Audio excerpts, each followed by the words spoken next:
Greetings, mighty companions. Hello, family and friends, to another evening here with Spirit, Anna Kajawa, Quinn, Greg Quinn, and Heaven, and all of you.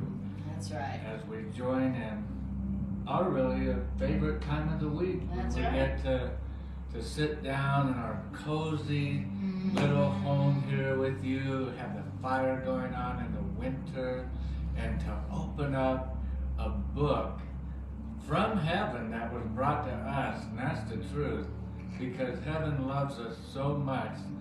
Heaven doesn't want us to suffer 1 second longer than we need to. Heaven doesn't want us to wait for heaven. Heaven doesn't want us to Heaven wait. is giving itself to all of us, every one of us, equally and alike, forever. No costs. Right No now. conditions, right now. Yeah, so this is Transforming Relationships Through A Course in Miracles, where we let Spirit decide through the random number generator where in A Course in Miracles we will read, and then we take the ideas and we try to understand what they're saying, and then we apply them to our relationship, to all of our relationships right here in front of you guys, because they work. Because they work to transform relationships from something that sometimes feels like your doom and your burden to something that feels like your portal back home to heaven. So that's why we do this, because these ideas work. If you use them, they work. And because they're true, we don't have to believe them in order to use them. We don't have to believe them in order to use them and see that they freaking work, you know, to bring peace where there was pain. So, to bring joy where there was anger. So we're just going, that's what we're going to do. That's our agreement. We're going to share these ideas, try to understand what they're saying, and we're going to apply them to our relationships. And we welcome you to share what your experience of these ideas are. Share with us if you have a challenge in applying them to you-know-who. Then we welcome your feedback and also your questions as well while we're doing this tonight. Absolutely. Absolutely. So the section that Spirit chose for us today is leaving correction to Spirit. Leaving correction to God. That's right. You heard of leaving Las Vegas? This is leaving correction to God. Okay, God, who is the author of peace and the author of happiness. And the author of creation. And the author of creation. So the one who kind of knows what the truth is. So if God is creating, and so we're the witnesses of creation, then if we are trying to correct what's happening in creation, then we're just going to interfere. So we're going to have to learn a lesson of how to leave correction, and in relationship that is that's hard. really difficult. To leave correction up to God. No, God, I got this one. You see what time she came in tonight? I'll do some correcting. Yeah, exactly. God, you can just take a break and That's take right. a time out. I got this one. Leave all the correcting of how creation is unfolding in front of me to me. And that's what we always are saying right before we're crying. Right. Right before the pain. Right before the pain comes As we in. go in and do all of our tinkering Yes. with creation and trying to change it and Yep. manipulate it and move it and if it just would be the way I want to create it to If be. they were just different, I would be happy. Only. Yes. So like Greg says, that's very difficult to do in our relationships. And so we are going to learn how to leave the correction of errors, either yours or theirs, to Spirit, to Right. love. So, And yeah. when I say the errors, our perception of those errors, Exactly. how we're interpreting Exactly. it, you know, that there's even an error going on. That's right. There's where That's the right. problem is we're assuming that all things don't work out for good. You know, I need to be vigilant and afraid, and, you know, I'm vulnerable, and so I have to control. to keep myself safe. Exactly. In my relationships, what would happen if I didn't control dear Anna here? Oh. She might just run off into the wild and do some happy thoughts. And be happy. And, upset me somehow. Exactly. But to give up that control in a relationship, I personally believe it's one of the biggest challenges, the biggest humps that we have in I agree. applying the course ideas in our relationships for those of us that want to have aspiring, happy, beautiful, wonderful, freeing relationships.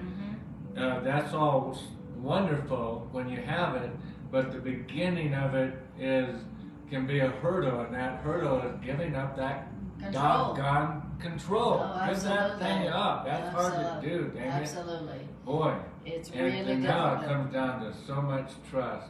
Yeah. And trusting, you as God's creation, that God wouldn't make, something that would hurt me. Exactly. And even though it looks like what you're doing could hurt me, there's where it comes in where that trial seems so hard. Oh, can I not do what I have been doing all the rest of my relationships and jump in there and take control, but can I take a breath in that moment and learn to trust? And put your faith in God. And I don't even have to trust Anna. I can trust Creator. Exactly. Please don't trust me. And in trusting Creator, then it will come natural to trust Creator's creation. Exactly. But if I can't trust Creator's creation, how can I trust Creator?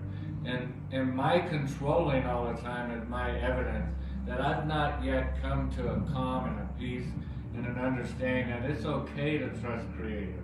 It's all right to do that. It's safe to do that. It works. But at first, our created ego is going to be screaming and kicking and yelling all the way to the bank, going, because our ego, to claim its independence, feels like to keep that independent beingness going is to be the author of creation. That's right. Controlling. Exactly. And so this section, if I'm not sure what the name of this section is in the edited. Yes. In the blue book. Yeah, but in the original dictation, the title of this section is Leaving Correction to Spirit, or Leaving Correction to God, or Leaving Correction to Love. Whatever word works best for you, for the author of reality. So I like to say spirit or love or God. So whatever works for you, but just understand that when we're talking about God, we're talking about love. We're talking about a mind, an infinitely loving mind that is the source of creation. Exactly. All right, so that's what we're talking. When we say love, when we say God, that's what we're talking about. When I say God, my intention when I say that is God, G-O-D, is the abbreviation of good. Yeah, exactly. And so, that's right. Which is good is just another word that fell off of love. Yes. It's one of the attributes of love. Exactly. And so the title of this is called Leaving Correction to Spirit. Leaving correction to Spirit. All right. So the higher intelligence that is only love, we're going to leave correction to that higher intelligence, that divine and higher intelligence whose love is unconditional, unlike mine. So we're going to leave correction to the higher loving intelligence whose love is unconditional. Why? Because I don't have unconditional love yet. I'm working toward that. That's my goal. But until my love is unconditional for me and everyone, then I should not be putting myself in charge of correcting everyone and everything so that it fulfills my idea of, how it should be. So it's called Leaving Correction to Spirit. Here we go.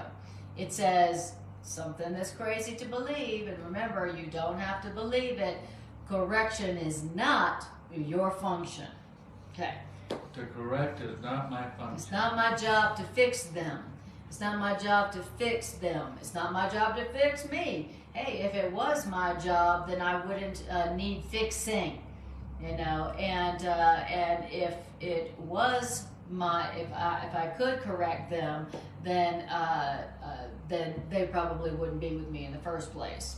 Now, so it says correction is not your function. Correction belongs to capital O1. Correction belongs to one who knows of fairness, which means not of guilt. Correction belongs to one who knows of fairness, not of guilt.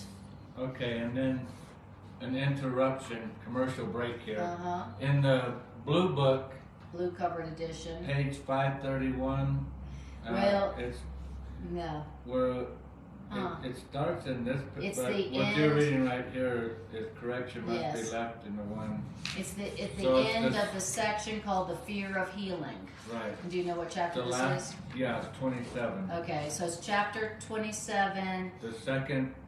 The second to last section called the fear of healing, and No, it's not the second to last. The second. the second second section, and then the last last paragraph. Okay, is the edited version of the Course in Miracles, which is the blue covered edition. The original dictation is chapter 27, section 3, leaving correction to spirit. Okay. Yeah. Correction is not your function. Correction belongs to one who knows of fairness, not of guilt. Okay? And so the one to whom correction belongs is one who knows that correction is love instead of guilt. Okay? Now how do we do correction? How do we do correction? We give guilt. We go, well, if you were different, I'd be happy. If you were different, you'd be more lovable. The way we do correction is through guilt. We give guilt, hoping that they will change for us, okay? That's not correction. So correction belongs to somebody who knows what real correction is, and that real correction is not guilt, but fairness, equality, okay? So you don't want somebody correcting you who believes that the way to correct somebody is to give them some guilt. You don't want to be corrected by somebody who believes that the way to correct you is to give you guilt, okay? That's not correction at all. That's punishment. And punishment is not correction. And since we don't know that, since we believe that correction is up to us and correction is punishment, then obviously correction is not our function. Okay? Now, if you are upset in any way, shape, or form, it's because either you've been thinking correction is up to you and you've been doing guilt as correction, or somebody was doing that with you. Okay, so somewhere, somehow, correction is being undertaken by somebody who it's not its function, and they're doing it with guilt, which doesn't work. And there's an unveiled truth here for us to see. Correction belongs to the capital O1, our higher loving self, spirit. Mm-hmm. Why? Because our higher loving self, spirit, knows of fairness, which not means guilt. Fairness means And not guilt. Which also means we don't know of fairness. Yeah. And we don't know of guilt. No. What guilt is something's wrong. Yeah. What guilt means is there's a difference. And that's all we ever know and are looking for. And correction is done by the one who doesn't know guilt. Yeah. Who only knows fairness. Who doesn't give guilt. And what is fairness in correction's eyes? Fairness is equality. Mm-hmm. That's what correction knows. Yes, that's exactly. what truth knows. But it belongs, the function of that belongs to our higher loving self, not you and I. We think we know what is fair. That's what gets us so upset. Yeah, and that's exactly. And correction belongs to the one who knows fairness. Which in means other no words, guilt. Who can judge rightly. Yes. We don't know how to judge rightly because we don't know. We don't know. Yeah. But we think we know. Exactly. We think we know it's fair. oh, I know what is fair in this story. I'll tell you what's fair. You do this, Right. and you do that. I've had a story going on in my life lately where from the beginning of this story, I knew what's fair. And I'm going to doggone fight to my bone to protect what I feel is fair. Mm-hmm. And then what happened? Mm-hmm. Now the world's come along and out of my control, out of my ability to make sure what's fair happens, the story radically changes. Mm-hmm. And now I have a choice. Do I want to accept it as it's happening and trust the way it's happening as for the best of the betterment of the good of the whole? Or do I want to go, this isn't happening the way I judge fairness to be, and now I want to control it, and now I want to manipulate it, and now I want to persuade it to fall in alignment with the way that I believe it's fair. Right. Or I can let go of it and just know that somehow this is all right. Somehow this is working out This is for good. And then to give it to Spirit for correction, to go, Spirit, please be in charge of this. Please decide for fairness for everybody involved. Right. That's different than judging everybody involved, giving them guilt, as your way of correcting it. Mm-hmm. Okay? And All controlling right. it. And controlling it. Okay. We believe that correction of errors means to give people or ourselves guilt. That's what we learned. That's how people tried to correct our errors when we were kids. How did we get corrected? With guilt, with attack. And so now we believe that the best way to correct others and ourselves is through guilt, which also means punishment. Right. Okay? And that didn't correct anything. No. It made matters worse. Yes. Okay. And so we're hearing of a fail-proof method of correcting all errors in any situation or relationship, yours or theirs, no matter how bad they seem to be. Okay? There is a way, there is a source of correction here that is truly fair, which truly is judging for love for everybody involved. Okay? Right. There is a spirit here that is able to judge fairly, which means lovingly, knowing everybody fully and completely that is involved. And all we have to do is ask for it to give its correction and relinquish our hold on ours. Our so-called correction that involves guilt and punishment. Right. All right. Now it says, if you assume correction's role, Or the big O, the big creator's role. if you assume God's role, if you assume Spirit's corrective role, then you're going to lose your function of forgiveness. Oh, I have a function? Yeah, you do. It ain't correction. It's not correction. But you do have a role. That's the thing. In this situation, in the, this relationship. That's the only error when we hear about errors, you're making errors. The Course is always talking about there's no sin, but we are making lots of errors. Yeah, that's right. And tonight we're learning about a big error that we're making. Now we're not doing a sin that's going to cast us out of love's presence for eternity into the winds of darkness. But we are making errors, and our errors are causing us pain. Yes. In our relationship, in our bodies. experience, in our bodies. And our errors, love comes to tell us, hey, this is the error that you're making. And what the error was is you knew you had a function. Isn't that great? We grew up, we were little kids, and we didn't know what it was. I mean, what are you going to be when you grow up? But you knew you had a function, and what we did was we stepped into a function, though, that was never, ever our role to take from Creator. And that's why we were so ineffective in our efforts to control and change and correct everyone and everything around us. We were ineffective We went to go change or control or correct, Right. and then matters got worse. And so it says, if you assume correction's role, then you're going to lose your only function of forgiveness. So in this situation, in this relationship where there's conflict, I want to remember that it's not my job, it's not my function to correct this person who's obviously in error. Yeah. They're in the wrong, And I could obviously. sure give some correction if they just listen to me. Exactly. And I'm going to offer the correction. I'm going to be correcting and controlling, even if they're not here to listen. I'm going to be judging them and what they're doing wrong and what they should be doing and what they could be doing.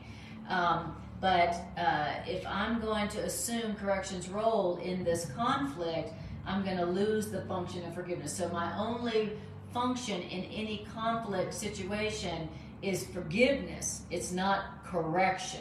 And what is forgiveness again? Forgiveness, I was reading this earlier today, and you know, Anna and I are always like, Anna's like, that's my favorite lesson. And she's not joking.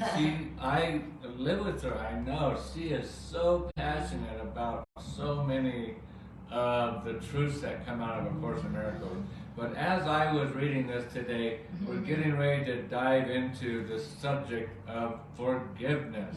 And the Course author is going to unveil to us, really, if you want to know, if you get it, reading the Course, that our way out of Hell's Gate into the land of peace and happiness and joy and contentment and fun relationships, not just with the ones that you're living with, but everybody has so much fun today with God's creation, with my brothers and sisters, no matter who they were.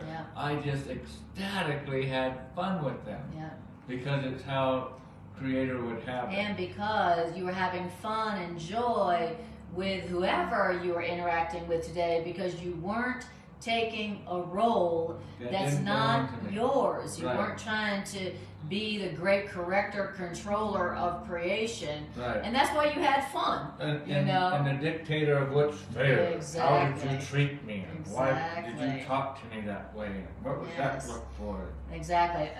In any conflict situation, our only role that will enable us to be effective and fair is to forgive. And of course, in Miracles defines forgiveness as seeing this through the eyes of love. How does this look through the eyes of love? How does this person look through the eyes of love? In other words, forgiveness means correct perception. Forgiveness is not I saw what you did and I can forgive, but I'll never forget. Okay, that's not forgiveness. Forgiveness is seeing it as love would see it, seeing this person through the eyes of love. And love is fair. Love is fair. Love sees the inner motivation of people. Love sees why people do what they do. And so love is not like, I can't believe you did that. Love's like, oh, you must have been afraid, my child.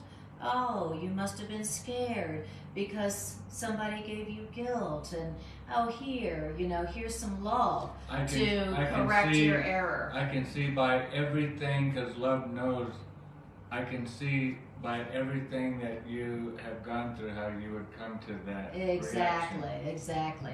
And so that's what forgiveness means. And that's our only function. Our function is not to fix them. Our function is not to correct them. Our function is not to control them, to do what we think is best. Not to give out guilt. Our function is not to give them guilt so that we can correct their error, so that they can be fulfilling our script of what we dreamed our life was meant to be. That's not our role.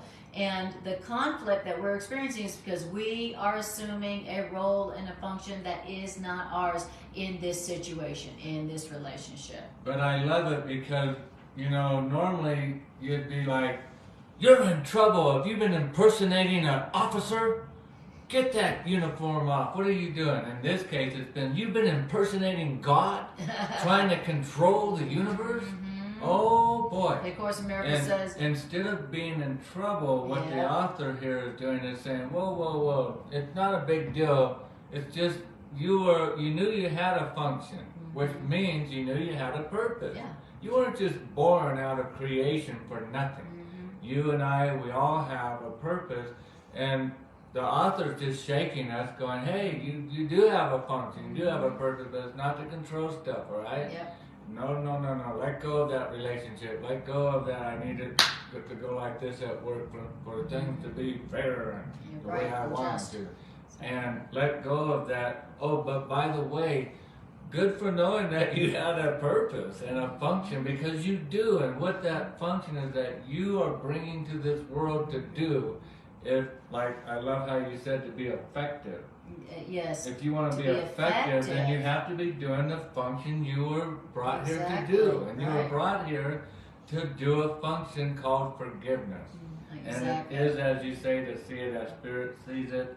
And we're going to dive even deeper down the truth hole tonight. Exactly. Not the rabbit hole, but the truth hole. Yes. And no one can forgive, which means to see things through the eyes of love, until they learn that correction is only to forgive and never to accuse. So you can't forgive, which means you can't fulfill your function until you realize that forgiveness means never to accuse. Okay?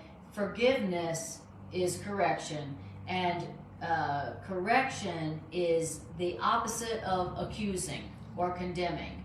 That punishment never corrects. Forgiveness never condemns. Forgiveness never accuses. Correction, love, never accuses or condemns. The only correction that we do when we're stepping into our function, the only correction we do is forgiveness. Exactly. Forgiveness is a correction in that it takes what you're perceiving and interpreting to be going on, and you recognize that it's hitting you in a way that's triggering you. And when you get triggered, you want to control now. Yes, right. You want things to be moved around and changed and tinkered with so that your triggering will go away. Yeah. And in that triggering moment, you and I, we all are tempted into stepping into a role that's not ours. Yes. The role that we have is forgiveness, which is to see this differently. Yes. That is our function. Okay, I need to see this different, Exactly. and I'm not going to see it different if I try to control it. Right. That's going to totally ruin me doing my function. That's exactly right. Which means you're not going to be effective. I'm not going to be effective At all. You're just going to be making matters worse. I'm going to be making matters worse. Which, by the way, I've done a bunch of times. We've all done it. We've all made matters worse. But it's so cool that we're just making an error, and now we're waking up to, oh, I was just doing the wrong function. Yes. And I'm glad I have a purpose. Exactly. And it is in the function of forgiveness. It reminds me, it brought to my mind being a parent of Aria. And thank God I had a Course in Miracles in my life, thank you God, Yes. while I was parenting Aria, because I grew up with someone correcting me, you know, that's what parents' job is, to correct their children, with punishment, with condemnation, okay? And it didn't work. It didn't produce what the adults around me were hoping that their correction would produce. You know, what it produced was somebody who suffered with anxiety and low self-esteem and low confidence. So parenting Aria, when I saw her, doing something that was obviously a call for correction, I had a Course in Miracles reminding me the way to train her and correct her errors is not through punishment. So whenever she did something that obviously was in need of correction, it was like, okay, it's not going to come. I'm not going to be effective teacher for her if I punish her, if I accuse her and condemn her and make her feel guilty. Right. And so So I learned a new way to teach someone who was in error because they're a child without any guilt. Okay, so there's a way to teach people, there's a way to correct that has nothing to do with giving them guilt or punishment or a accusation or condemnation. And when you use that idea, and remember, it's not of you, so all you need to do is go, giving guilt right now is not going to teach them. Giving guilt right now is not going to correct or teach anybody at all. So just don't give guilt, okay? And then turn to your higher self, spirit, and go, Spirit, what's your loving, fair correction here? What's your correction here? How would you correct this situation, this person? And so you don't have to, all you have to know is what not to do. Don't give guilt. Don't condemn, and don't accuse. That's all you need to know. And then Spirit will go, thank you very much. Thank you for letting me fulfill my function. I have a function too. Yours is forgiveness, mine is correction. Just step aside. All I need you to do is don't give guilt, and then I will show you how love does it. Right, and it doesn't mean... it's a miracle. You're like, wow. It doesn't mean anything in the story changed.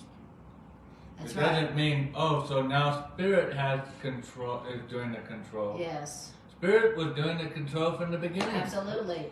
And I've seen it work miracles profoundly also in our relationship. Right.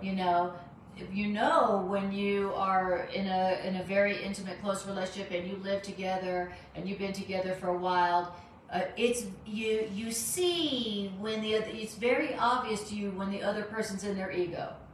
It's where we don't see in our error, but everybody else sees where we're in our error. Their eyebrows change. Yeah, and so it's extremely tempting. It's like you feel like, well, I live with this person. I know when they're in error. I know their errors. I can tell. Yeah. Right. It's very difficult to not then try to go, now, honey, when you do that, don't do that. Don't do that. It's very... It embarrasses me. Exactly. It's not proper. That's right. Why'd you do that? Blah, blah, blah. It's very easy and it's very tempting to correct each other in your relationships. But I have seen time and time again when I did not say what I might have said in the past to correct you, and I just went, Holy Spirit, da da da da da, what's my workbook lesson? Spirit, I give Greg to you. Spirit, how would you respond to this, Spirit? Spirit, I put you in charge of this situation. I don't know what it means. And then the next thing I know, you are manifesting the most loving, beautiful, perfect thing that I couldn't even have dreamt up. I see it happen all the time when I resist the temptation to take a role that is not mine and resist the temptation to correct you with guilt, that my reward is beyond what I could have even tried to get through trying to control you. I've seen it a million times. I know that's the truth, and I know that works. And what you're touching on is exactly what we're moving into here, that alone you cannot see. Yeah. That correction that they are the same. And forgiveness. Yeah, that correction and forgiveness are the same. Exactly. But the key is what you really expounded on was you have to remember you can't do it alone. Yeah, and exactly. The Course tells us this all the time. Yes. You cannot do this alone. Stop trying to do it alone. Stop trying to be some spiritual superhero. Exactly. And you're going to get the ego villain. Exactly. Stop trying to do it alone, because it's not your function, it's not my function to do it alone. You can't do forgiveness alone. Exactly. Forgiveness requires us to take what appears to be an interpretation of a messed up situation that requires some guilt to be brought out of my shoebox. And instead of doing that, I remember, hey, I don't know fairness. That's not my role to judge and to give guilt and to accuse. And so I'm going to give, keep that, not give it back, but actually keep it with the one that has that role. And then I'm going to sit over here and wait to do my part, which is to see it differently. Exactly. And I'll trust in it because, as Anna said, and it's so right, is when you do that, it happens time after time after time. It produces miracles. You see it different. Either the circumstance literally manifests, transforms before you. Before your eyes. Like you're watching a snow globe that just changed into a different design or something after it was shook for a minute. Now look what you're looking at. Exactly. Or it didn't change at all, the form, but you all of a sudden see how you dodged the bullet, or you were safe. Exactly. Or whatever. But you realize that you're always being watched out for, you're always being cared for, you're always in love's protection. And Spirit's always got your back, Spirit's job, of Course in Miracles says that your higher self was created by God to be your automatic perceptual corrector, your perception corrector. That is what your higher self was created to be, is ready and willing to correct your misperceptions anytime you asked, and for anything. That's Spirit's job. And that's the power that we hold. Yes. We hold the power to walk among our fellow siblings in this realm and be a literal device that allows correction of truth to come forth. Right, so to come that through us. A world that is looking at pain, hate, and all the woes of this world, and now you have a corrector, and it's not you and me, but we brought the corrector with us, which is our higher loving self, which knows of fairness, which doesn't know of guilt, which doesn't know of accusation, and all of the things that are opposite of what you and I have been told God is or love is. When God shows up, take cover, wrap, boy, howdy, woo! Exactly. Get away from that calf over there. And same thing in our relationships. We've learned, we've learned in the past that love corrects, and that love condemns, and love accuses, and love corrects, and so, and that's not what love does. Okay. Love you too, Robin. And hi, Robin. Look, so this is a scarf that Robin sent over. Are you kidding me? No, really? Isn't that amazing? I haven't worn this in a while. Wow. So I love it. Thank you, Robin. That's awesome. So, scarf by Robin. If you haven't noticed, Anna and I are we're scarf people. We're scarf bucks. And Robin sent me the most glorious box of scarf treasures that I just love. Yes. Some of my favorite scarves came from Robin. Oh. And it's so funny. I just yesterday found that card that you sent with these scarves, and it was such a great card. I just loved it. And hi, Steve. Lovely to see you. And hi, Peter. And hi, Michelle. All right. Lovely to have you guys. And feel free to share and ask questions, because remember, we're talking about how a new way to be in your relationships that naturally produces miracles of joy and abundance and fun and freedom, and that's what this class is about, and that's what A Course in Miracles is about. So, and everybody's in relationships. Everybody's got relationships, whether it's with your colleagues, your family, your dog, your cat, your whatever. So this is something that everybody can apply, and this applies to everybody. Now, it's saying that if you're judging by yourself, you cannot see that forgiveness and correction are the same. And therefore is correction not of us. We can't see that correction and and forgiveness is the same, and that's why correction's not of us. Okay? We think what is the same is the world of form, the things outside of us, and correction are the same. And we think correction and punishment are the same. And where the error has been is correction outside of us in things and form and situations and relationships and guilt are not the same. What's the same is correction. True correction is seeing things differently.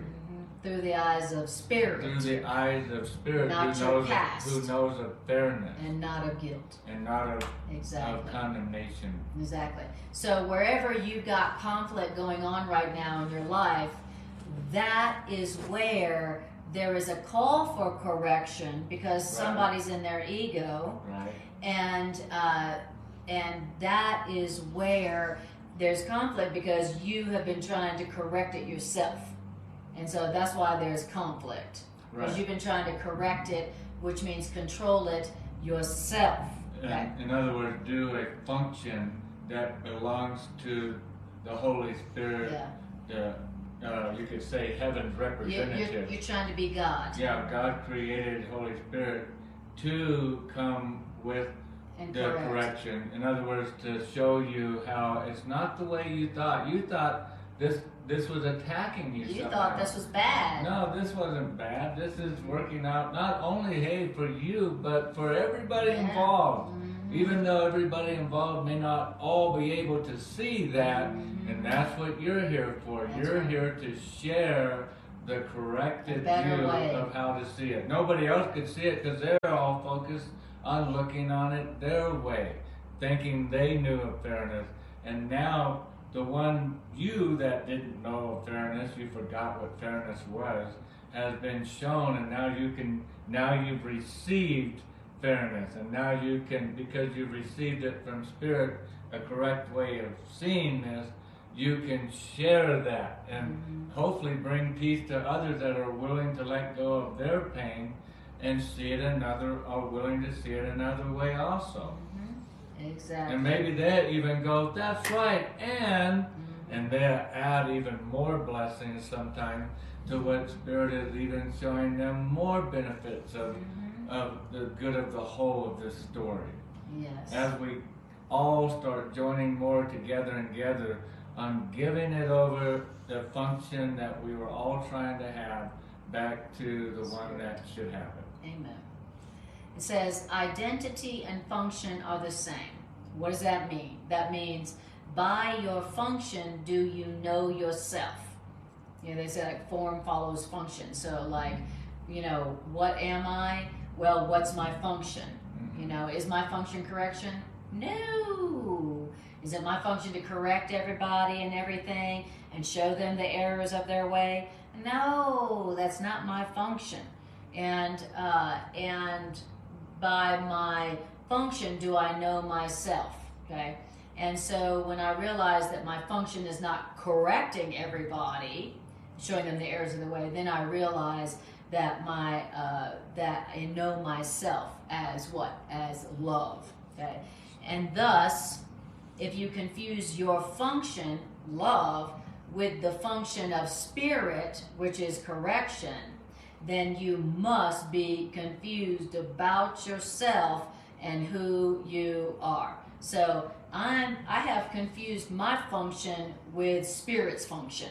And so I'm confused. And so I'm confused about myself. I've lost really my identity of who I am. Exactly. Because I'm not behaving in a way that's natural for me to behave. Exactly. It's not natural for me to try to control. Exactly. And the Course in Miracles says that the nature of our ego, which is our separate, angry, fearful mind, okay, that the nature of our ego is the ego's number one goal is to usurp the throne of God.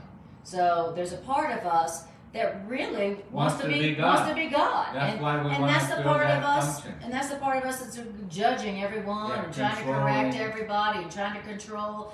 It's like, You ever, yeah. guilty. Or like when we're talking to people and they have an opinion we don't agree with, we take it upon ourselves to correct them, to show them the error of their perception. Right. Well, why are we doing that? It's not, that's because we're siding with we're identifying with our ego. Our ego wants to be God, right, who is the arbiter of the truth. As if and when we are judging people and trying to correct people, we are literally implying that we know everything, that we are God, that we're omnipotent, that we know enough to judge whether that person is accurate or wrong or good or bad or enlightened or not enlightened. We are literally acting like we are God. Right. Now, if you said to somebody, "Oh, I'm sorry, are you God? Do you know the truth about everyone and everything enough to judge?" If we said that to somebody, they're not trying to be God. I don't think I know everything. But when we judge, that is the essence. And when we try to correct the error, people's errors, the error of their ways, the error of their thinking, we literally are trying to usurp the position of God and be God. Judgment is our desire to usurp the throne of God and be God. Now, why? Because that's our ego's goal. And if we're identifying with our ego, we're going to act like the ego. We're going to act like the ego. And that's what we do when we assume the role of correcting everybody and everything.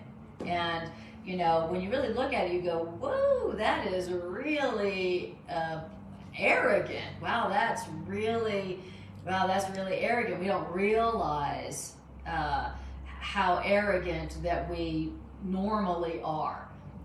We think that it's kind and right and good to point out the errors of people and to correct them for them, whether they like it or not. We think that's kind and right and good. That's how arrogant we are, And this is saying that we have confused our function with spirit, and because we are confusing our function with spirit, we're totally confused about what and who we are. Our identity. Our identity. Our identity is lost when anytime we're controlling.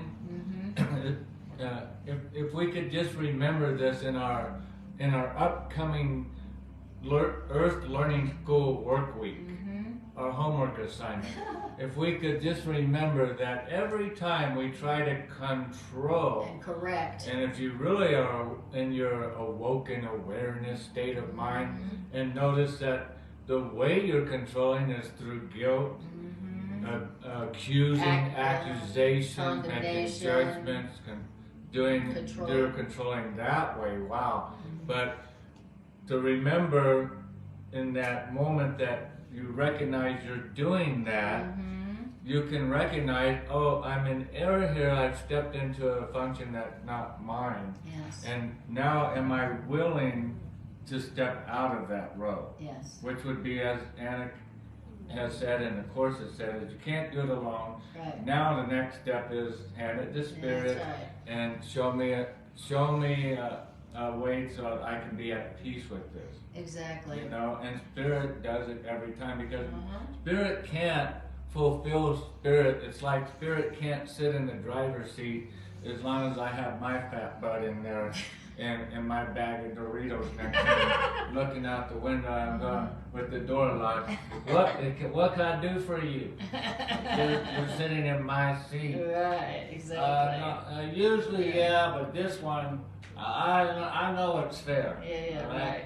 I know enough to judge. Yeah, I know enough to judge. I know Spirit. enough to control what's going on here. Yeah. And you're pretty good, representative of God, of fairness and stuff. But, Yeah, God, you're fine, God, when I'm going off a cliff in this car with my Doritos flying everywhere inside my car. Then I'm going to call on you, God. Yeah. But on this matter, I'm pretty sure I know what's going on. I know enough to judge. So, so stand back, God, and watch your pro. And then off the cliff we go. Off the cliff. and then as we're flying off the cliff, why me? And here's the power that A Course in Miracle brings home to us is, even as we're, believe it or not, going midair off this cliff of judgment, we can still, in that moment, decide to have heaven now. Literally. I know it sounds crazy. We can hand over but correction we back to still spirit. don't understand that even this is working out for our best interest. We just don't get it. No matter what we do, we cannot change the unchangeable. That everything always, eternally, will forever be in our best interest. We're the ones in error that are interpreting it wrong, seeing it differently, and differently is causing the separation. But differently from what? From what literally love sees it. Exactly. How love sees it.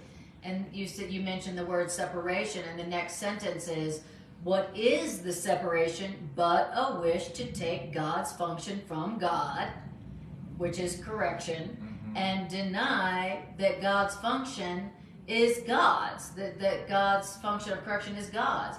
What is the separation but a wish to take God's function from God and deny that God's function is God's function? Yet, if it is not God's function, it is not your function. For you must lose what you would take away. So if you're going to take away God's function, you're going to lose. If you're going to take God's function, you're going to experience a loss. Okay? Because that's not your function. And so when you're trying to take a function that's not yours, you're not going to be effective, you're not going to be good at it, and you're going to make matters worse. Now, that was paragraph 1. So just wanted to say hi, Cheryl. Lovely to see you, my dear. And, seeing your name makes me think of your wonderful clothes. And I was like, oh, yeah, I've got some of Cheryl's clothes upstairs. I'm going to break them out. They're so nice, have them in a special drawer. Paragraph 2. In a split mind, identity must seem to be divided. Okay? What does that mean? Nor can anyone perceive a function unified which has conflicting purposes and different ends. Correction to a mind that split must be a way to punish sins that you think are yours, but you're going to do the correcting of what you think of as your sins in someone else. That's split mind correction. That's how we do correction. I first perceive what I perceive as of my own sins, and then I'm going to try to correct it by punishing it in you. So I'm going to project my guilt, what I'm doing. And isn't this the truth? We know this is true in our relationships. When people are trying to punish us, when they're upset and they're attacking us and condemning us, we are sitting here going, but that's what you do. And that's what we do. Split-minded correction, which is what we do, is what we feel guilty about, we punish other people for doing. We don't go, I have guilt about such and such, maybe I'll take that to Holy Spirit. We feel guilty about something, our imagined sin, and then we punish other people. I can't believe you're doing that. That's terrible. That's horrible. Blah, blah, blah. Here, you need to correct that. When it's really something that we are doing. That's split-minded correction. That's how we do it. Wow. So split-minded correction is where you punish sins you think are yours in someone else. And by doing so, you're making them your victim. And in doing this to them, punishing them for your own perception of guilt, in doing that, they become your victim, not your equal. They become different from you in that they are more guilty, which means they are in need of your correction. you as the one more innocent than they are. Exactly. That's how we do correction. That's why we're always trying to do correction. It's almost falls under the why I would never. I would never do why that. I would never. And nor have I ever. Come on. Done that. And yet, projection, as you say, it's like people get mad. Why you always interrupting me? Mr. Interrupter wants to know why everybody's interrupting Mr. Interrupter.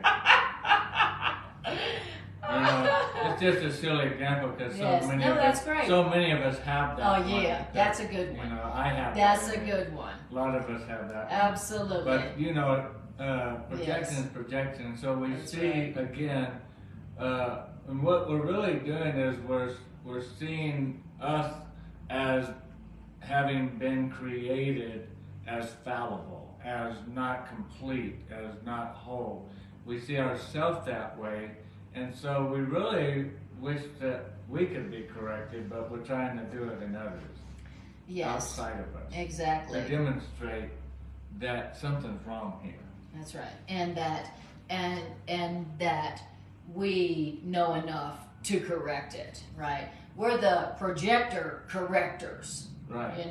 So we project out what we don't like in ourselves, and then we try to correct it in them, with some guilt, assuming that, implying that I'd never do that, I would never do that. But when I am doing my projector corrector, that splits my function off from their function. It makes me seem different from them, and it gives us both a different role, right? So, the truth is that both of us are in error, and both of us need the correction of spirit, right?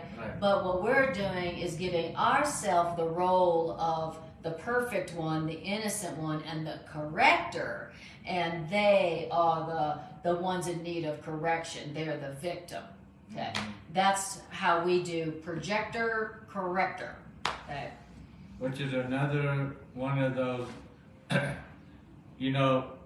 There comes a time for some of us in A Course in Miracles where, because the ideas work so much, right?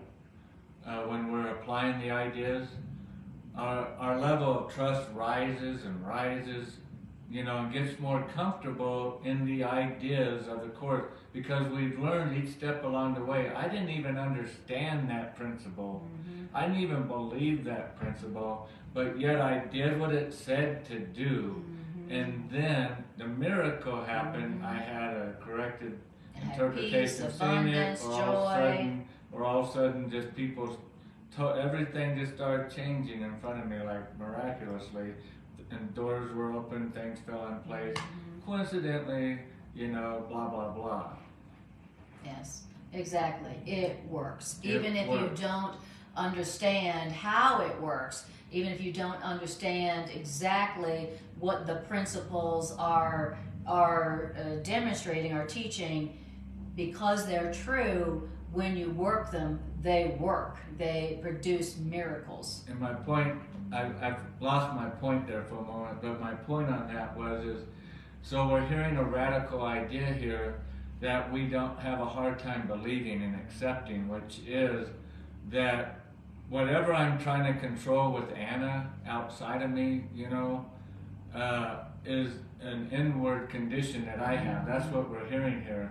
But we never believe that. We think something's wrong with Anna. Right. Not me, it's her. And then if he can correct me, he'll be happy. If I can correct her, be her God, be her creator. I know why you were made. You were made to act like this and behave like that because I made you. Now behave like I say. Right. Because I know righteousness. Yeah, because you're God. I'm God. I know fairness. I know fairness. And I know what everything means. I'm going to use a wheelbarrow of guilt on you to try to control you and give you accusations and accuse you and try to control you. Because I love you. Because, and it's really an inward condition. One of the things I saw in reading this earlier today is how many of us feel like we're being controlled in life? In our relationships. In life in general.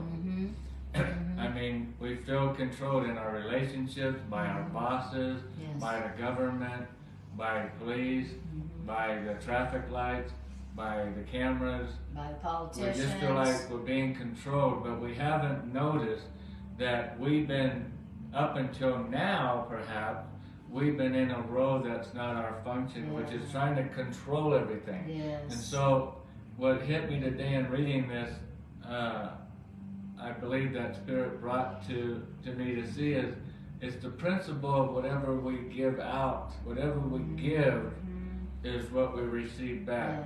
If we give control, we're always trying to change everything, and always trying to correct people. We know fairness got to be this way, and we're always trying to control. And then it comes back where it feels like we're being controlled by my public service bill, by the evil ruling cabal, whatever, the World Economic Forum. But I haven't put together that I've been doing. That's my problem. I'm trying to control every freaking thing. And everyone. And then I wonder why we, or us, feel so doggone controlled. If we would give up control, then we would receive back an experience of what it's like not to be controlled, because you're not controlling. Exactly.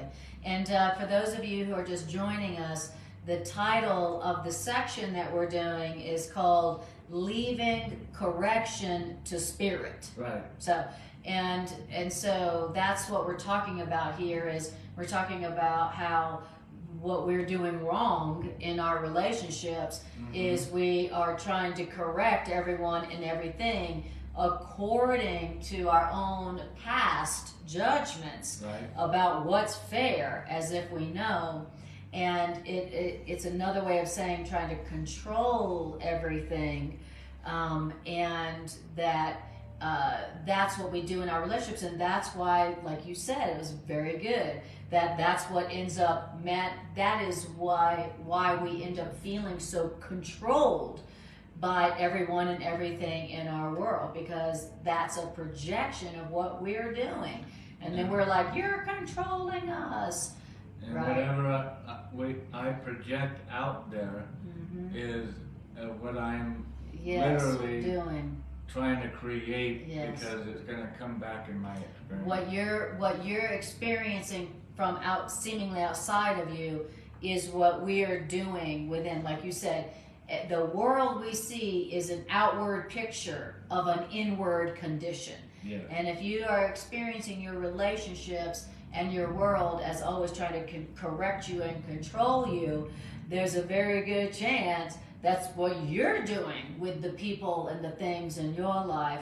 And this section is a way to stop doing that and do something different, and stop trying to correct and control everyone and everything, and leave correction to Spirit and only do what your function is, which is forgiveness, correct perception, forgiveness, love. That's it. Innocence. Yes. Don't give guilt. Yeah. If the function of the one that knows fairness does not give guilt, then we know that guilt cannot be the answer. Exactly. Correction is never, ever, real correction is never punishment. It's never guilt. No, never has an association with that. Now, if you want a problem to continue, then try to correct it by giving people guilt or yourself guilt. Yes, or yourself guilt. That will ensure that the problem will continue. And if the person that you're projecting that problem onto leaves, then it will show up in another person, in another situation. So what we're hearing here is that correction needs to be left to the one with a capital O, who knows that correction never uses guilt. It never condemns. Okay? And that we know ain't us. Right. Okay. So now, okay, so I just want to... So you can see how often we're doing a lot of fulfilling a role that's not our function. Exactly. And like Demi said, controlling all things is far too exhausting for the false illusion of feeling safe. Okay, exactly. If you don't feel safe and you're exhausted in any area of your life, that's where you are taking on a role and a function that's not yours, because you're not God. And so when you're taking on a role and a function that's not yours, you are going to feel frustrated, you're going to feel exhausted, and you're going to feel angry. So if you got any of those characteristics going on, exhaustion, anger, or hate, bitterness, resentment, you know that you've been assuming a function and a role that is not yours, called correction of everyone and everything around you, as if you were God. All right. Now, paragraph 3. It says, and then also Paul Randolph Hill, I can't see what your last name is. This distinction between the past, present, and future is only a stubbornly persistent illusion. Beautiful quote. Mm-hmm. All right. Correction that you're going to try to do in the situation for those people, that is going to be something that must separate. Okay. So whatever correction you're going to do is going to cause separation, which means fracturing in the relationship, in the situation. Okay. If you're going to be like, I know what your problem is, and I know exactly how to correct it, and it comes from some guilt and judgment from me. Okay, you know what's coming next is some fracturing and some separation. Okay, you know what's coming, because separation now is the function given that situation by you. In other words, when you perceive that correction is the same as pardon, then you'll also know love's mind and your mind are one, which means your own identity. You'll have found your own identity. Yeah, we're not separate. We're not different. Exactly. When you perceive that correction is the same as forgiveness, as pardon, then you'll also know that Spirit's mind and your mind are one, and then you'll know your own identity. You'll have found your own identity. My mind and Love's mind are one. I have found my own true identity. And what's my true identity? My true identity is to rest in God. And I can rest in God when I know that I don't have to change things. No. I don't have to correct. I'm not the author of reality. We're not the corrector of reality. I'm not the great, king corrector. Yes, exactly. And boy, that when you start allowing that in our lives, it almost puts you into just a calm, because you don't have to get worked up about this is happening, that's happening. Exactly. I initially do. I gotta correct someone or something. No. And then I calm down. When I remember my identity. My identity is to trust in the author of creation. Well, there's a lot of times this week where we've said, well, whatever didn't go the way we thought it should or would, and we release it constantly by going, well, for whatever reason it went that way. Somehow this is in our own best interest. Yeah, and we didn't feel a need to pick up the phone and do a bunch of correcting or whatever, because you release it, you let it play out, you let it go, instead of rushing in and making rash decisions and accusing and making accusations and condemning. And as a student, you already know that's not the pathway. Right. If you've been reading for longer than 10 minutes, you start to learn that guilt's not the pathway. And so now the pathway is to trust in Creator, in Spirit, and Creator's creation, one another. Exactly. So it's saying that when you see that correction is the same as pardon, then you also know that Spirit's loving mind and your mind are one. And when you know that your mind and Spirit's mind are one, then you have found your own identity. What's my own identity? A loving mind, not a correcting mind, not a judging mind, not a controlling mind. My own identity is love, right? Not the great corrector, of everyone and everything around me. I will have found my identity. My identity is found in that, my mind is one with love's mind. That's my identity. My mind and love's mind are one. Okay? There's nothing to be corrected. And love corrects with pardon. Love corrects with forgiveness. Okay? That's how love heals. That's how love corrects. Okay? Love comes in and, and sees that someone is in error, and love doesn't go, this again? Oh my God, how long shall I bear with you? Right? Love goes, call for love. Oh, you're calling for love, forgiveness, pardon. And that's what heals people. That's how love heals. Now, it says, yet, Spirit, your higher self, must work with what is given to Spirit, which means you allow Spirit only half your mind. Okay, so that's what we're doing. We're allowing Spirit half of our mind. And so when we say, Spirit, you correct for me, what's your interpretation, your loving interpretation of this, Spirit? How can I see this through the eyes of love? What we're doing is we are offering Spirit half of our mind, the ego, and then Spirit represents the other half and seems to have a different purpose from the one you cherish and think is yours.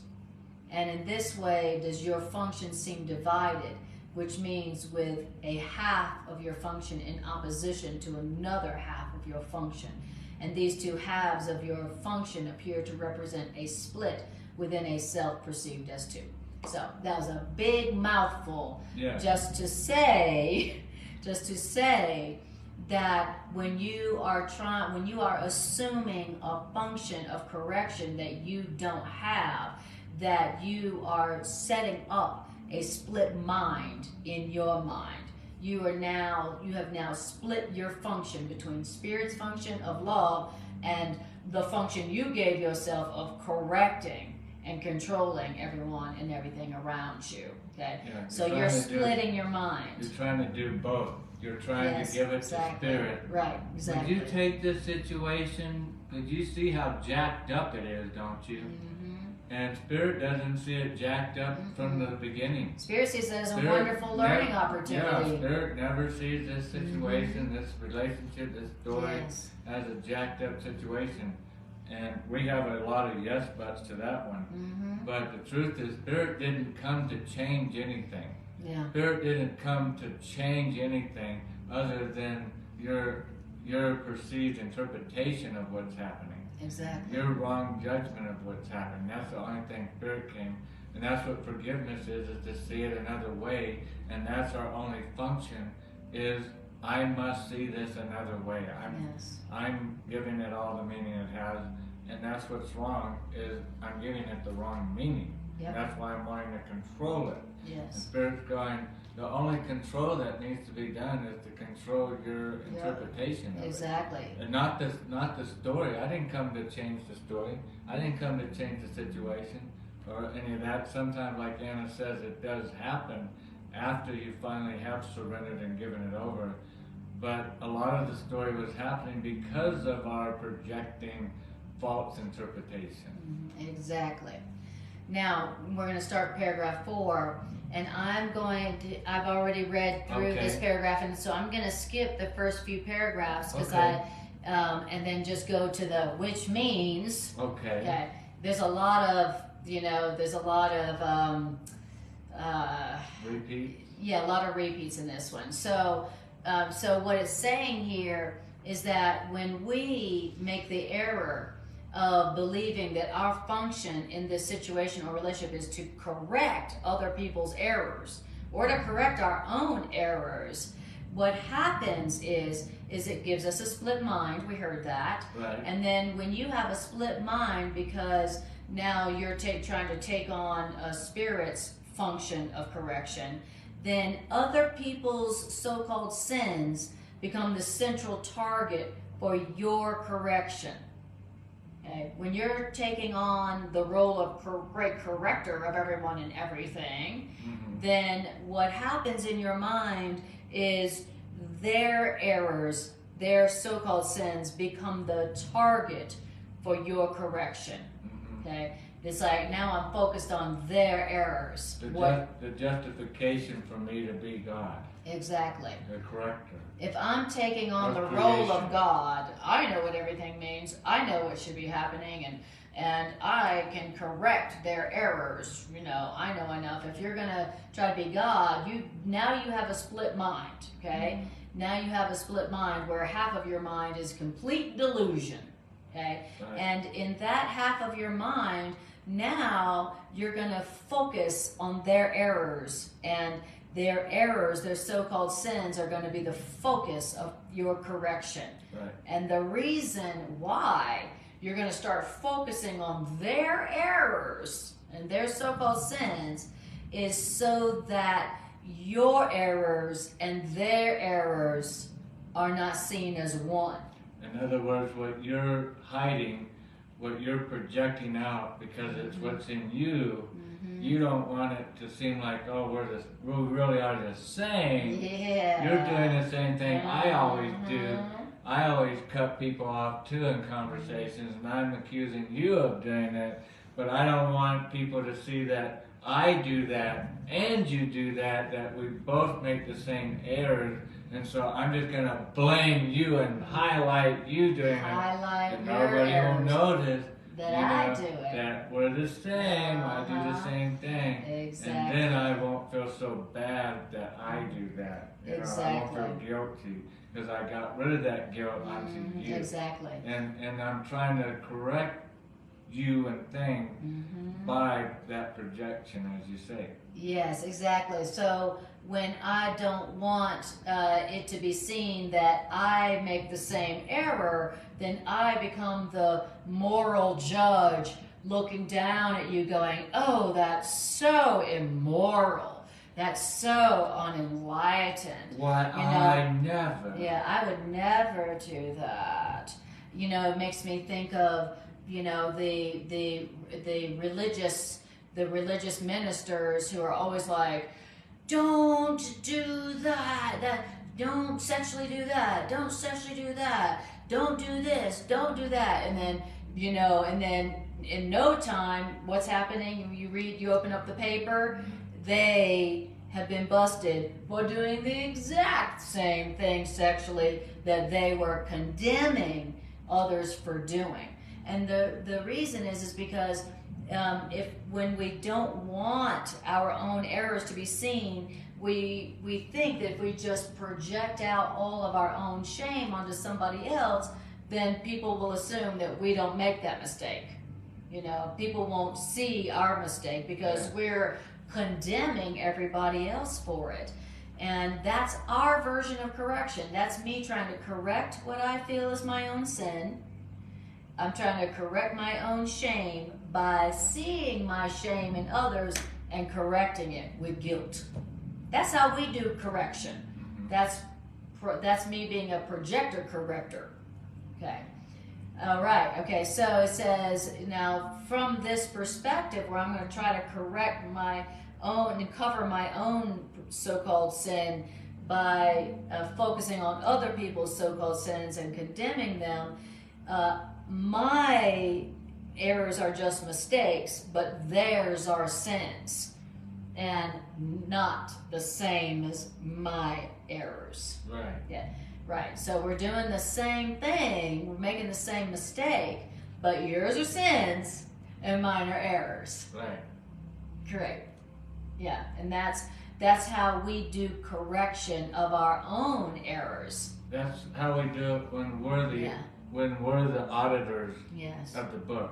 We get to audit them in our favor. Yes, exactly. I'm innocent. Right. Well, I only did that because it was a mistake. Yes. I didn't mean to do that. I didn't know any When better. you do that, that was your intention. Yeah, it was You a sin. tried to make me feel bad. You Yes. tried to hurt me. I know what you're doing. Exactly. I know what you're up to. I'm not stupid. Do I look stupid? I look You must stupid. think I'm stupid. I don't know. It's a cross between stupid and mad. I don't say totally stupid.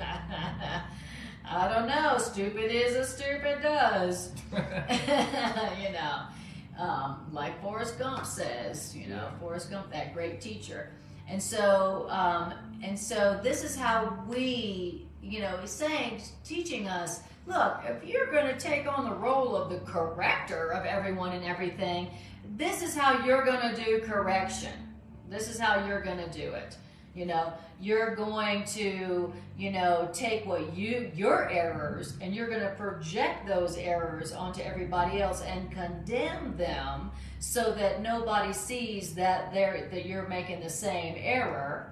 And you're going to call their error sin while you call yours just an innocent mistake. Okay, that's how you're going to be doing correction of your errors while you're assuming a role you don't have as the great corrector and judge of everyone and everything, as if you were God. Okay, great.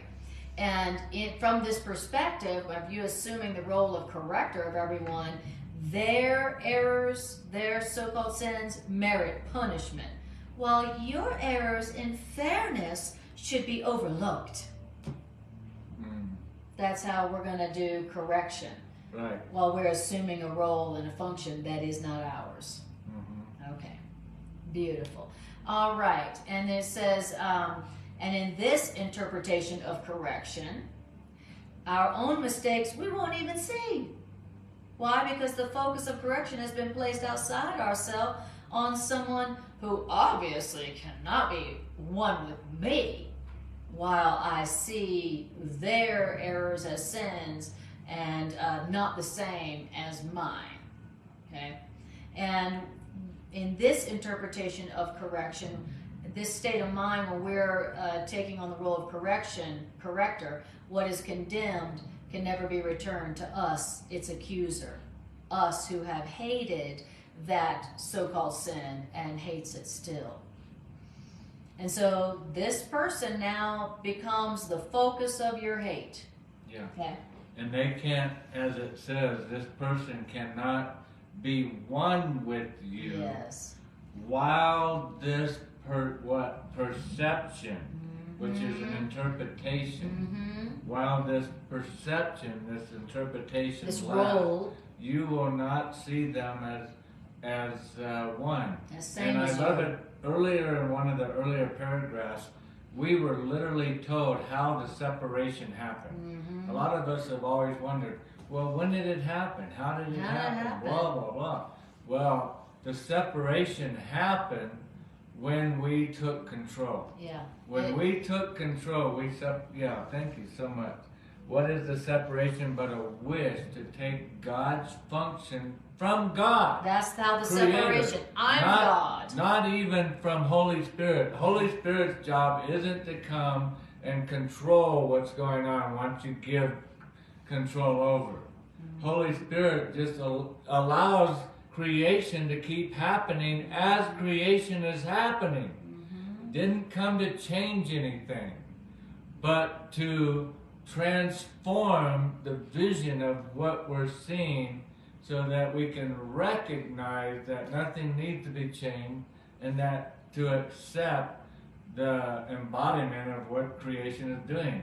No matter what the witnesses are in our mind and perception is telling us, and as long as we have this perception, our perception. As long as we take on this role of God, being God, corrector. As long as we have this, while we have this perception, our story of what's going on, which is making us want to control, we will not be joined. We will not be joined in heaven.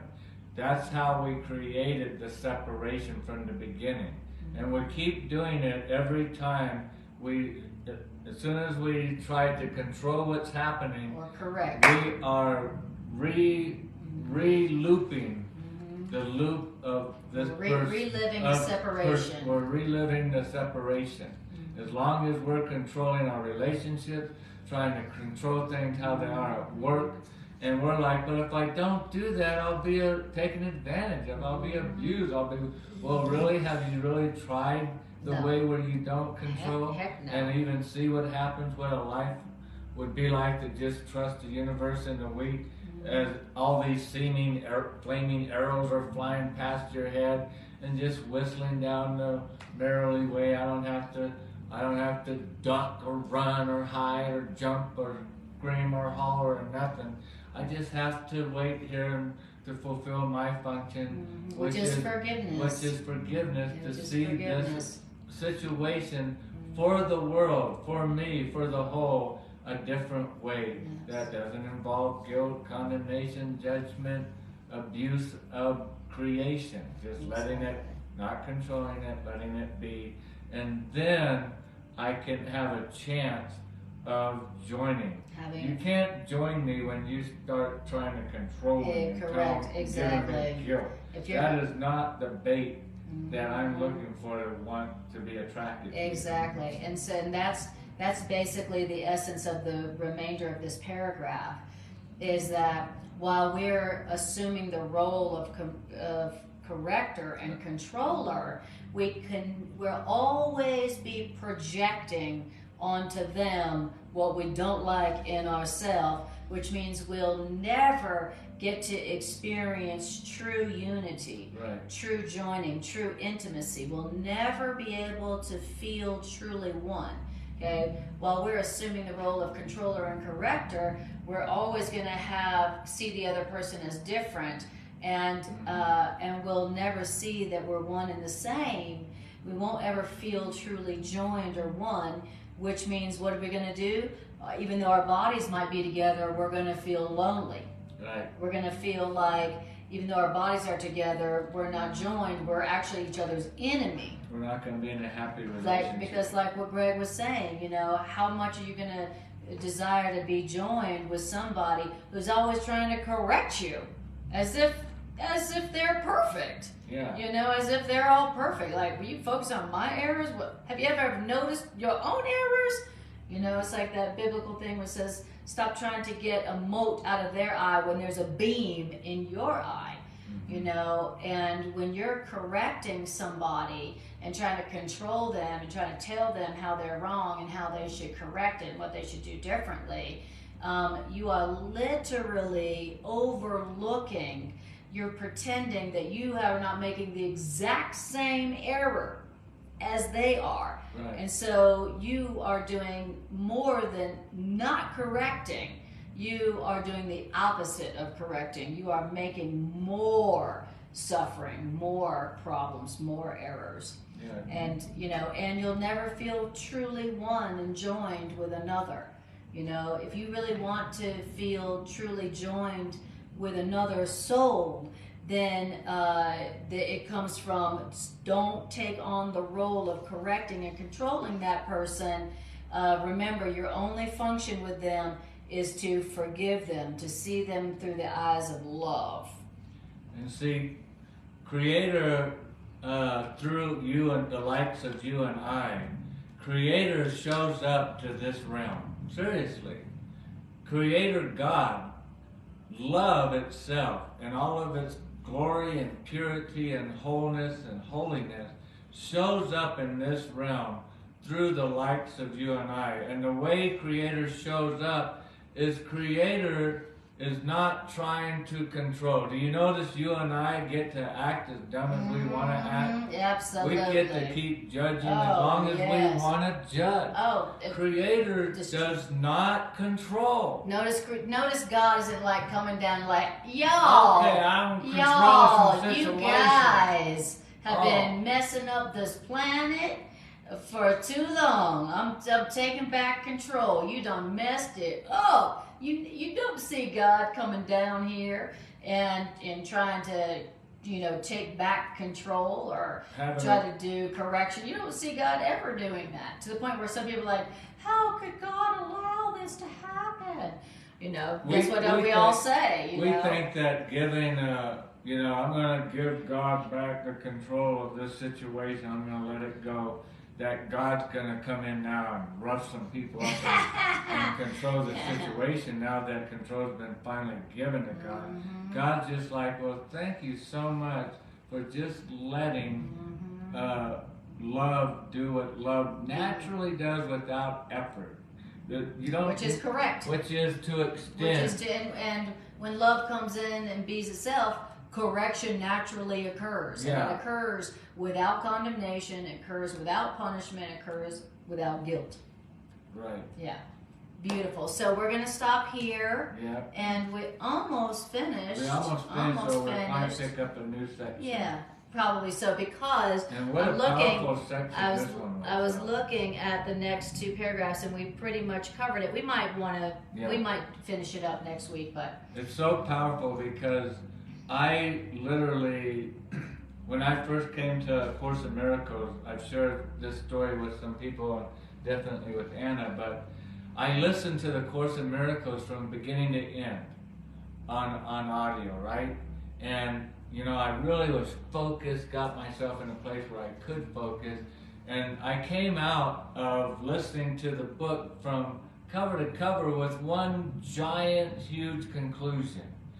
And because, of the way I thought back then, I thought God was different than I think God is now. Yes, right. But I really thought the goal is to ascend from earth here somehow, to ascend out of this body into heaven, that God would take the last step. Mm-hmm. But my last step, for God to do God's last step, for me to do this ascension thing, because I was really ready to ascend. Yeah, you were like, I'd like to ascend out of this. I think I've been here long enough. Yeah. And I'm ready for some ascension.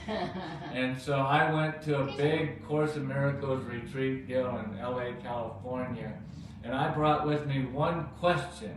One big question. For all the course teachers there. And for the course teachers there.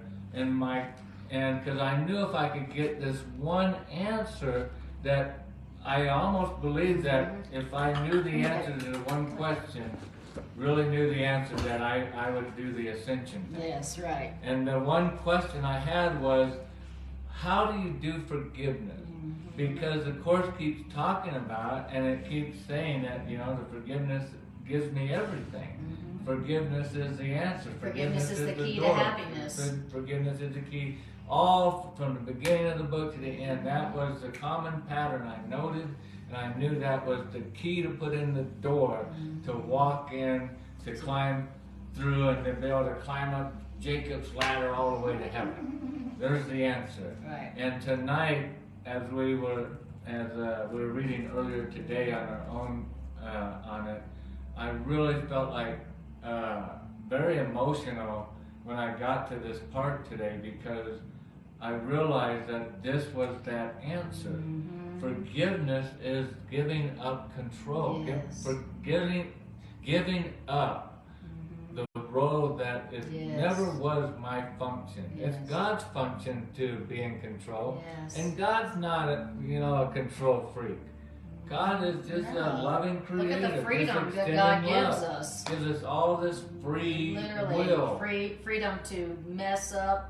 Do whatever. And then when God shows up, what God says is, hey, there's nothing wrong here. Your errors are all forgiven.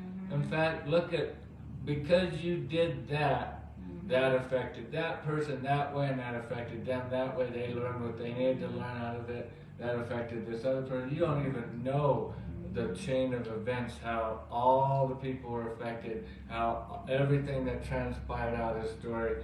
I creator, God know all of the things, because I designed it to be that way. Like I knew how each thing would have a cause and effect and interacting with each one of them.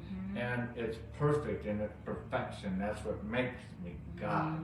And all we have to do is to trust in that. Yes. Not to try to control what's just happening. let God be God. Let God just be let God. God be God. Stop trying to be God. And do our function. Yeah. And then be the one that takes the deep breath in the situation where there's drama and conflict and worry and fret. And be the one that takes the deep breath for the community and says, Spirit, show me how to see this.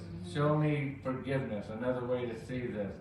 And then now the community has a possible channel to see something that nobody else is looking for. They're all looking for the hate, the worry, the disturbance, and somebody else is over here looking for how does love see this?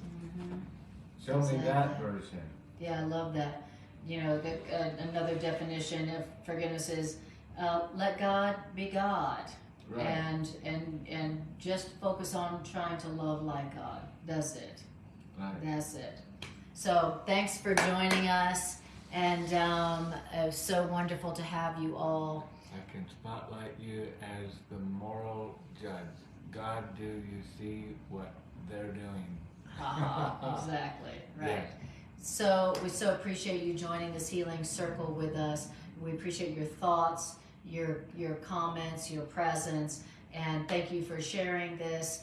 And if you would like to watch all of mine and Greg's classes and my Monday and Sunday classes in a very easy format to watch, where all of our classes are, then just go to my YouTube channel and there's all those classes in an easy form. It's much easier to watch them on YouTube than going to my Facebook channel and scrolling. When you go over to watch these classes on my YouTube channel, don't forget to share and like and subscribe so that these ideas can be strengthened in the world. And I have the best wife ever. She spends hours and hours doing what would drive me nuts to try to figure out how to do, and transcribes these videos onto YouTube. So do go there, and if you're willing, do the like and subscribe. That really helps out a lot. We love you guys so much. Thanks for being a part of our lives and a part of our learning journey together in A Course in Miracles. So appreciate you guys. Thank you.